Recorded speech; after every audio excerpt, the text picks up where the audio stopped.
ನಮಸ್ಕಾರ ಕರ್ನಾಟಕ. ಸ್ವಂತ ಮನೆ ಹೊಂದುವ ಕನಸು ಹೊಂದುವವರಿಗೆ ಇಲ್ಲಿದೆ ಒಂದು ಸಿಹಿ ಸುದ್ದಿ. ಸರ್ಕಾರದಿಂದ ಪ್ರಧಾನಮಂತ್ರಿ ಆವಾಸ್ ಯೋಜನೆ ಬಗ್ಗೆ ನಾವು ನಿಮಗೆ ಇಲ್ಲಿ ಹೇಳಲಿದ್ದೇವೆ. ಆದ್ದರಿಂದ ಈ ವಿಡಿಯೋವನ್ನು ಕೊನೆವರೆಗೂ ನೋಡಿ. ನಮ್ಮ ಚಾನಲನ್ನು ನೀವು ಮೊದಲ ಬಾರಿ ನೋಡ್ತಿದ್ದರೆ ದಯವಿಟ್ಟು ಲೈಕ್ ಮಾಡಿ ಮತ್ತು ಸಬ್ಸ್ಕ್ರೈಬ್ ಮಾಡಿ.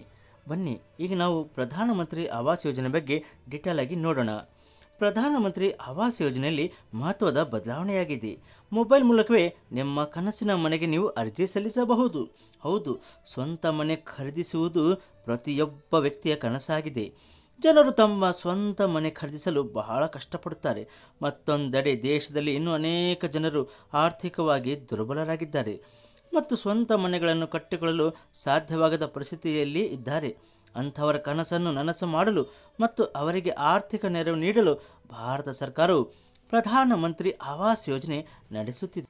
ಈಗ ಇತ್ತೀಚೆಗೆ ಈ ಯೋಜನೆಯಲ್ಲಿ ಪ್ರಮುಖ ಬದಲಾವಣೆಯನ್ನು ಮಾಡುವ ಮೂಲಕ ಮೊಬೈಲ್ ಮೂಲಕವೇ ಅಪ್ಲಿಕೇಶನ್ನು ಪರಿಚಯಿಸಲಾಗಿದೆ. ಇಲ್ಲಿಯವರೆಗೆ ಪ್ರಧಾನಮಂತ್ರಿ ಆವಾಸ್ ಯೋಜನೆಗೆ ಅರ್ಜಿಯನ್ನು ಆಫ್ಲೈನ್ ಮೂಲಕ ಮಾತ್ರ ಮಾಡಬಹುದಾಗಿತ್ತು. ಆದರೆ ಈಗ ಹೊಸ ಮೊಬೈಲ್ ಅಪ್ಲಿಕೇಶನ್ ಪ್ರಾರಂಭವಾದ ನಂತರ ಜನರು ಈ ಯೋಜನೆಗೆ ಆನ್ಲೈನ್ನಲ್ಲಿಯೂ ಅರ್ಜಿ ಸಲ್ಲಿಸಲು ಸಾಧ್ಯವಾಗುತ್ತಿದೆ.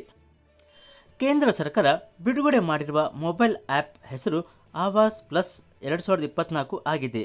ಇನ್ನೊಮ್ಮೆ ಹೇಳ್ತೀನಿ ನೋಡಿ, ಆವಾಸ್ ಪ್ಲಸ್ 2024 ಆಗಿದೆ.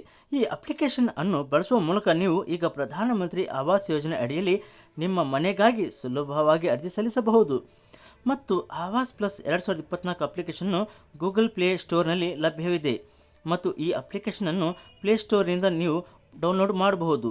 ಡೌನ್ಲೋಡ್ ಮಾಡಿದ ನಂತರ ನೀವು ಅಪ್ಲಿಕೇಶನ್ ಪ್ರಕ್ರಿಯೆ, ಯೋಜನೆಯ ನಿಯಮಗಳು ಮತ್ತು ಫಲಾನುಭವಿಗಳ ಪಟ್ಟಿಯನ್ನು ಸಹ ನೋಡಬಹುದು. ಅಪ್ಲಿಕೇಶನ್ಗೆ ಸಂಬಂಧಿಸಿದ ಅಗತ್ಯ ಮಾಹಿತಿ ಮತ್ತು ದಾಖಲೆಗಳನ್ನು ಅಪ್ಲಿಕೇಶನಲ್ಲಿ ಸಲ್ಲಿಸಬೇಕಾಗುತ್ತದೆ. ಇದರ ನಂತರವೇ ನಿಮ್ಮ ಮಾಹಿತಿಯನ್ನು ಪರಿಶೀಲಿಸುತ್ತಾರೆ. ಮಾಹಿತಿಯನ್ನು ಪರಿಶೀಲಿಸಿದ ನಂತರವೇ ಅಧಿಕಾರಿಗಳು ನೀವು ಅರ್ಹರಾಗಿದ್ದರೆ ಸರ್ಕಾರವು ನಿಮ್ಮ ಬ್ಯಾಂಕ್ ಖಾತೆಗೆ ಹಣವನ್ನು ಕಳಿಸುತ್ತದೆ. ಈ ಯೋಜನೆಯ ನಿಯಮಗಳು ಏನೆಂದರೆ, ಬಡತನ ರೇಖೆಗಿಂತ ಕೆಳಗಿರುವ ಪ್ರತಿಯೊಂದು ಕುಟುಂಬವು ಉತ್ತಮವಾದ ಮನೆಯನ್ನು ಹೊಂದಿರುವುದು ಪ್ರಧಾನಮಂತ್ರಿ ಆವಾಸ್ ಯೋಜನೆಯ ಪ್ರಾಥಮಿಕ ಗುರಿಯಾಗಿದೆ. ಪರಿಷ್ಕೃತ ಕೈಗೆಟುಕುವ ದರದಲ್ಲಿ ವಸತಿ ಒದಗಿಸುವ ಗುರಿಯನ್ನು ಹೊಂದಿದೆ. ನಗರ ಪ್ರದೇಶಗಳಲ್ಲಿ ಮಧ್ಯಮ ವರ್ಗದ ಕುಟುಂಬಗಳು, ಕೊಳಗೇರಿಗಳಲ್ಲಿ ವಾಸಿಸುವ ಜನರು, ಪರಿಶಿಷ್ಟ ಜಾತಿಗಳು ಮತ್ತು ಪರಿಶಿಷ್ಟ ಪಂಗಡಗಳು, ಅಲ್ಪಸಂಖ್ಯಾತರು, ವಿಧವೆಯರು ಮತ್ತು ವಿಕಲಾಂಗ ವ್ಯಕ್ತಿಗಳು, ಸಫಾಯಿ ಕರ್ಮಚಾರಿಗಳು, ಬೀದಿ ವ್ಯಾಪಾರಿಗಳು, ಕುಶಲಕರ್ಮಿಗಳು ಮತ್ತು ಅಂಗನವಾಡಿ ಕಾರ್ಯಕರ್ತರು ಇವರೆಲ್ಲರೂ ಮನೆಯನ್ನು ಹೊಂದಬೇಕೆಂಬುದು ಸರ್ಕಾರದ ಆಸೆಯಾಗಿದೆ.